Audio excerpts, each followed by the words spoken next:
see the gross half of your face so I can get out of here. That nose better be piggy. Shut up. You shut up. Hey there, monster maniacs. It's Heidi from Channeling Spirits. In this modern age, where solitude and wearing a mask has become necessary, one man perfected that 110 years ago. Of course, we're talking about the Phantom of the Opera. Aside from his famous face wear, most people attribute a few other characteristics when they imagine the opera ghost. This includes his cape, evening attire, a wide-brimmed hat, and the horror beneath the mask. But how much of that is in the original novel, and how much has changed over time? Travel down the catacombs of history as we explore the Phantom's famous look and delve into his mysterious backstory. Before we begin, we have a few things to note. First of all, we don't speak French, so if we mispronounce anything, c'est la vie. We will also be using the English translation done by Alexander Teixeira de Matos. We are fully aware of its flaws. Lastly, if you haven't read any version of Le Fantôme de l'Opéra or seen the numerous films of adaptations of it, we will be mentioning spoilers. You have been warned. And again, I don't speak French, nor do I have a good accent. All right, moving on. Gaston Leroux published his Gothic classic from 1909 to 1910 and serialized it in Les Galous. It was collected and printed as a novel with the first edition cover showcasing the opera ghost with the black domino mask. However, the novel's text describes the mask differently. I was in the hands of a man wrapped in a large cloak and wearing a mask that hid his whole face. It also mentions the Phantom as the man in the black cloak and black mask. If you ever remove this mask, I'll... This isn't the only mask that the opera ghost wears. Out in public, he wore a pasteboard nose with a mustache attached to it, instead of his horrible hole of a nose. The text describes the opera ghost most frequently wearing a black mask that covered his whole face, but certainly not the small domino mask on the cover. This would change several times throughout the years. The first edition available to American audiences included watercolor paintings by André Castet. Among these, one illustrates the Phantom leering above Christine and Raoul, once again in a black domino mask. The promotional poster for the 1925 silent film also depicted him this way. In the film, he wears a full mask, lighter in shade, with the cloth covering his mouth. The first film to show the Phantom in color was in 1943, which began the trend of wearing a white mask. Hammer Films would give him a more horrifying disguise in 1962, with a featureless, leathery facade. For Andrew Lloyd Webber's 1986 musical, designer Maria Bjornson won a Tony Award for her work. It was her idea to make the Vizard a half mask instead of a full mask. In the 1989 film, starring Robert Edlund, the Phantom wore the skinned faces of his victims. As his face degrades, he later wears a scarf to hide his disfigurement. The Phantom is nearly always shown with a cape, but unlike Dracula, this description is repeatedly mentioned in the novel. While Lon Chaney Sr.'s portrayal had a dark cloak, promotional posters from both Universal Films often showed him in red. This may have been an illustration or influenced by his Red Death costume in The Masquerade. Claude Rains' Phantom wore a black cape with a red interior, but later versions would largely feature a black cloak. Andrew Lloyd Webber's version also added some rocking sequins to it. The cloak silk is not the only fashionable attire the Phantom is known for. Being a man of the opera, he constantly dresses for a night out. Like many traits we attribute to his look, this came from the original novel. LaRue describes it as a gentleman in dress clothes and a specter dressed like a man of fashion or an undertaker. Sounds hot, right? The associate costume designer for the Broadway musical, Sam Fleming, states, "For all his cruelty and immaturity, the Phantom is supposed to be the most elegant thing on stage. His suit is made of silk, so it has this sort of nice luminescence on stage. The fit, of course, always has to be like paint. He's sort of the most athletic person on stage, too.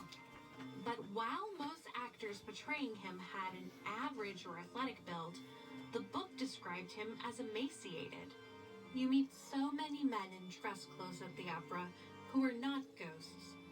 But this dress suit had a peculiarity of its own. It covered a skeleton. To go with his cape, tuxedo, and mask, It's Tuxedo Mask! He looks like a prince! no, the Phantom wears a hat. Oh, never mind. The novel describes this as a soft black felt hat. The book cover showcases him in a silk top hat, while the 1925 film would introduce the opera ghost in his famous fedora. Despite the differences in stories and settings, his wide-brimmed hat would soon become a staple in nearly every subsequent film. Even the Phantom's minions in the League of Extraordinary Gentlemen wear capes and wide-brimmed hats. Very authentic. Hiding under his hat and behind his mask was a face of horror. Some stories have him born with a deformity, while in others, he was disfigured as an adult. The former occurs in the original novel, which describes him having a terrible death's head, which darted a look at me from a pair of scorching eyes. The Phantom's eyes are later described as yellow, and a meticulous description of him is given. He is extraordinarily thin, and his dress coat hangs on a skeleton frame. His eyes are so deep that you can hardly see the fixed pupils. You see two big black holes, as in a dead man's skull. His skin, which is stretched across his bones like a drumhead, is not white, but a nasty yellow. His nose is so little worth talking about that you can't see its side face. And the absence of that nose is a horrible thing to look at. All the hair he has is 3 or 4 long dark locks on his forehead and behind his ears. And his face, Harry.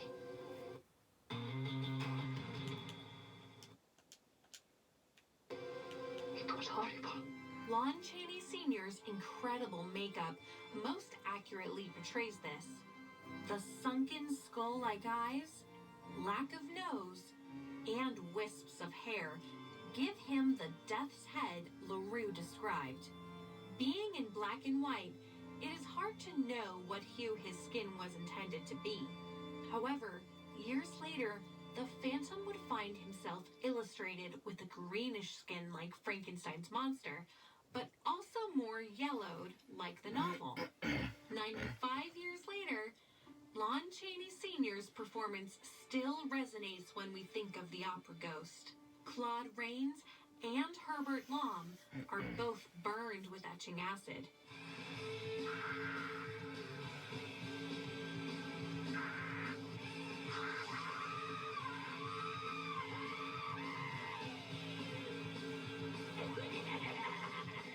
Threw a whole jar full of the flame.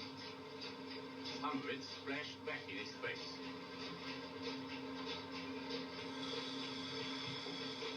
Rains had a face only partially burned, while Lom developed gangrene skin, lost an eye, and was much more horrific. Even more grotesque was the 1989 film with Robert Englund. The explanation of his decrepit state was supernatural after the Phantom made a Faustian deal with the devil for his brilliance, with the cost being his beauty. Would you wed your soul with the devil? Throughout the film, the skin he takes from his victims degrades and must be replaced, but he continues to become more horrific. The 1986 Broadway show returned to the novel's roots of him being naturally deformed. Who was this man? And while his initial appearance seems nearly normal, his grotesque features are eventually revealed. But beyond his disfigurement, who is the Phantom? The answer differs depending on the adaptation. The silent film says he was born during the Boulevard Massacre, which happened in February of 1848. The film also states he was found confined in torture chambers during the Second Revolution, which was also in 1848. This could mean he was imprisoned for his deformities or disfigured by torture, hence his birth. The book only states he was born in Rayon, France, and his deformities meant his father never saw him. His mother refused to kiss him, but instead would throw him his first mask. His parents never gave him a name. He said that it had no name and no country, and that he had taken the name of Eric by accident. Future film adaptations would largely keep with this tradition and occasionally added surnames. Claude, Eric Claude. Eric Gessler. Professor Petrie. How do you know my name? His father was a master mason, but given that he never made contact with him, it is unlikely that that's how he became an architect. Eric eventually ran away from his parents and frequented fairs, where showmen exhibited him as the living corpse. There was a traveling fair in the city. Eric then crossed Europe from fair to fair and was educated by gypsies in art and magic. At a fair in Russia, Eric showcased his incredible singing talent, practiced ventriloquism, and displayed legerdemain. His skill was so incredible that the caravans of Asia sing praises of him in the Mazandarian province in modern-day Iran. Scholar, architect, musician, Composer. and an inventor too, monsieur. They boasted he had once built for the Shah of Persia a maze of miracles. At some point, Eric learned to breathe through a reed underwater by the pirates of Tonkin, a northern part of modern-day Vietnam. A sultana in Mazandarian had grown bored and, upon hearing of Eric, ordered Daragoga to bring him to Persia. He had lived in India and acquired an incredible skill in the art of strangulation. His noose was known as the Punjab lasso, likely named after Punjab, a state in India. Eric would be in a courtyard and strangle people for the amusement of the sultana, who learned to strangle others. He committed a number of political assassinations, including the Emir of Afghanistan, and gained favor with the Shah. Eric was also ordered to create a palace full of trapdoors in hidden places, a skill he would use while constructing the Garnier Opera in Paris. Not wanting the secrets of his palace to be revealed, the Shah ordered Eric to be blinded, but realized even without his sight, he could still recreate it. The Shah ordered Eric to be executed, but the Daroga defied this. Eric fled to Asia Minor and then to Constantinople. He entered the employment of the Sultan, but was forced to leave for the same reason he left the Shah. He knew too much. While in Paris, he took on work as an ordinary contractor. And this was the easiest thing in the world for him to do, because Eric was one of the chief contractors under Philippe Garnier, the architect of the opera, and continued to work by himself when the works were officially suspended during the war, the siege of Paris, and the Commune. It was here where he would become the Phantom of the Opera and live out his final days. From the original text to subsequent adaptations, the Opera Ghost has become known for his mask, cloak, tuxedo, fedora, and disfigured face. While his appearance has changed slightly through the years, this is how Gaston Leroux originally described him. Time will only tell if that face changes once again, or stays close to its source material as it has for more than a century. If you enjoyed this video and think we deserve it, Thank you. Thank you. please subscribe. If you are in the position to help, please support us on Patreon and keep coming back for more spooktacular videos. I'm Heidi with Channeling Spirits, and thanks for watching. No, what I love best, Lottie said, is when I'm asleep in my bed and the angel of music sings songs in my head. The angel of music sings songs in my head. I just realized we never mentioned Gerard Butler. But I hated it. Probably for a good reason. Whose horse is that? Thinking of the Phantom of the Opera may bring to mind powerful duets and dynamic music. But decades before it became the longest-running show on Broadway, it was a novel written by French writer Gaston Leroux. The story of a disfigured musician living under the opera house was his fanciful explanation of real architectural elements and rumors connected with the Palais Garnier in the 1880s. The Phantom has been considered one of the first classic movie monsters, but has since become known as a tragic romantic character. There are many variations of this story, but today we're going to look at 4 major English-language film adaptations. This is The Phantom of the Opera by The Book.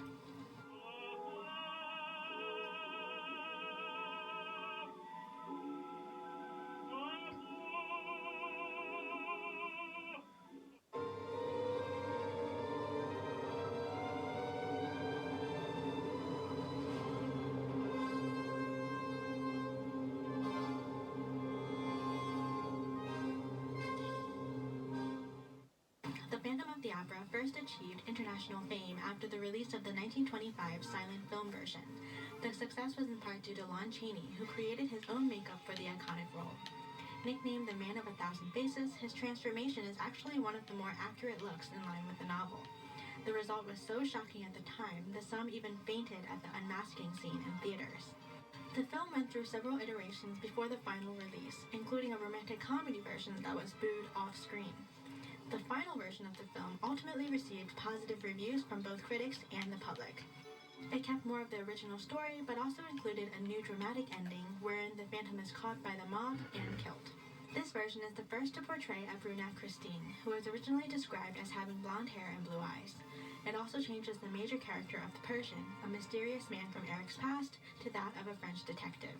Although the film is limited in showing character development, it does stay true to a number of major plot points and dialogue from the novel.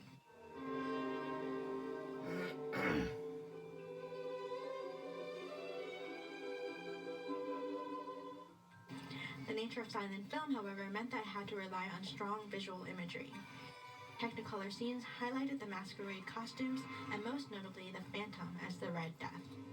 Without a doubt, the cinematography and theatrical expressions helped transport viewers of the time beneath the Paris Opera and into the world of Gothic horror.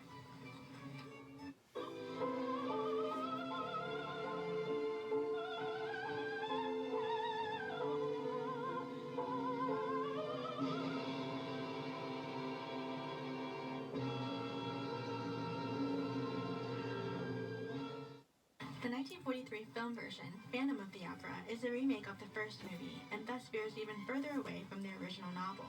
In this movie, the Phantom's character is rewritten as a tragic hero, an aging violinist who has been dealt a bad hand in life, literally. It's no use, Maestro. Something has happened to the fingers of my left hand. His hand injury results in his dismissal from the orchestra, but his main concern is whether he can continue paying for Christine's voice lessons. In previous drafts of the film, Eric was intended to be revealed as Christine's father, but this did not make the final cut, thereby eliminating the personal connection between Christine and the Phantom. And unlike the original story, in which the Phantom is born with a deformity, the disfigurement happens during the course of the movie due to a series of misunderstandings. He sabotages the prima donna's performance and kidnaps Christine towards the end of the film. This version also escalates the romance with an added love interest. In addition to Raoul, who is now a police inspector, Christine meets Anatole, a baritone at the opera. The two vie for her attention and eventually team up to rescue her. In the end, however, Christine decides to focus on her career instead. But you must choose between an operatic career and what is usually called a normal life. This modern ending was reflective of the era, as millions of women entered the workforce and redefined gender roles in the years of World War II. To be sure, the 1943 adaptation minimizes the horror elements in favor of the romantic comedy. Yes, there are a few moments of suspense, but with as many singing sequences, the film harked back to the lighthearted musicals that were popular before the start of the war, masking darker themes with a distinctive 40s flair.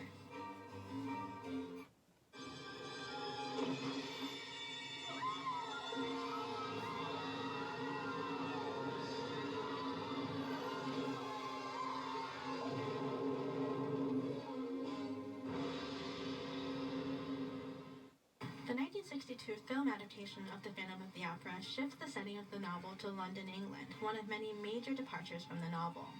The studio, Hammer Films, was best known for its horror movies, and in the 1950s started adapting more literary characters for feature-length films, including The Phantom. Loosely based on Eric, and now renamed Professor Petrie, the Phantom is revealed to be an impoverished composer who was accidentally disfigured by acid. By using a backstory similar to the 1943 version, the film downplays the Phantom's morbid nature. Instead, it utilizes a one-dimensional antagonist in the form of Lord Ambrose, a wealthy, corrupt composer who steals the professor's music and later tries to prey on Christine. The screenwriters also introduce a new character who does the Phantom's dirty work and plays a major role in his life. In fact, it could be argued that the relationship between the Phantom and the dwarf is more substantial than that of the Phantom and Christine, the latter of which is completely unaware of his existence until after she is chosen to replace the lead singer in the opera.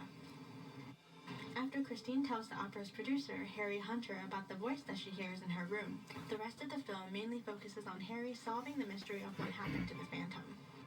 When Harry later discovers the Phantom's underground lair, there are no scenes of torture as described in the novel. And I will hear my work performed.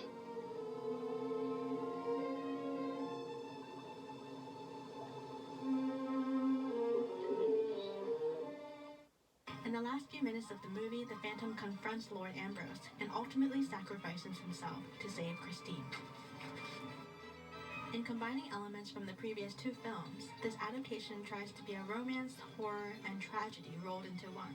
But with so many uncharacteristic modifications, this version has little in common with the original story.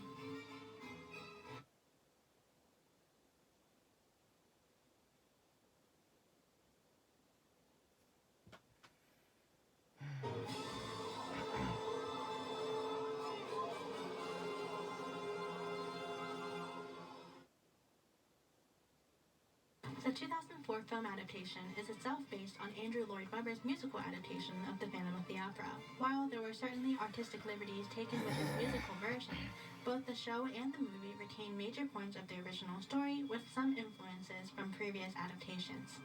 In the novel, LaRue presents the narrative as a journalistic quest to find evidence of the opera ghost. The musical utilizes a similar framework by starting out with the characters in the early 1900s and then transporting the viewer several decades into the past. The stage version differs most from the novel in its portrayal of the Phantom. Not only does it heighten the mystery surrounding his character, but the Phantom's tricks are never fully explained as they are in the original novel.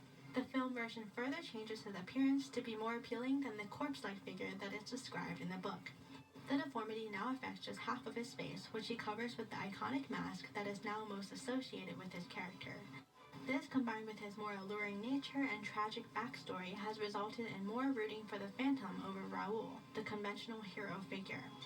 The musical and the film also eliminate a few other characters from the story, including Raoul's older brother, the Persian, and Madame Valerius. Some events and scenes from the stage musical were left out of the movie adaptation due to time constraints, but one major event in the story that is altered between mediums is the chandelier crash. Just as LaRue used music throughout the novel as a device for foreshadowing, Lloyd Webber created music that adds further depth to the story.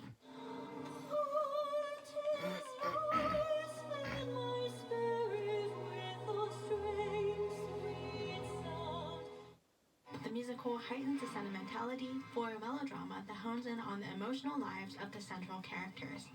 Specific melodies were created to establish each character's voice, evoke feelings, and convey inner emotions. Gaston Leroux, a theater lover himself, would surely be delighted to see the worldwide impact of The Phantom on entertainment and theater culture.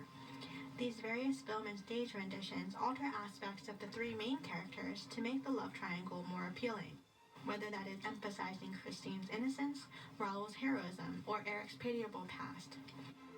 In the novel, Raoul is well-intentioned and passionate, but at times insecure, insensitive, and childlike. Eric is violent, possessive, and horrifying. In the end, it is Christine's compassion and courage that saves the day. Ultimately, The Phantom of the Opera is about the power of love and the triumph of good over evil. We hope you liked watching this video. There were a few adaptations that we left out, including the 1990 TV miniseries, which presented another take on the Phantom and Christine's romance. Let us know which adaptation is your favorite, and if you've seen The Phantom of the Opera on Broadway or the West End. Thanks for watching! I hope you guys enjoyed this video. I love Phantom Yappa. I am a giant fan of Phantom Yappa. I think everybody knows at this point, so yeah. Bye.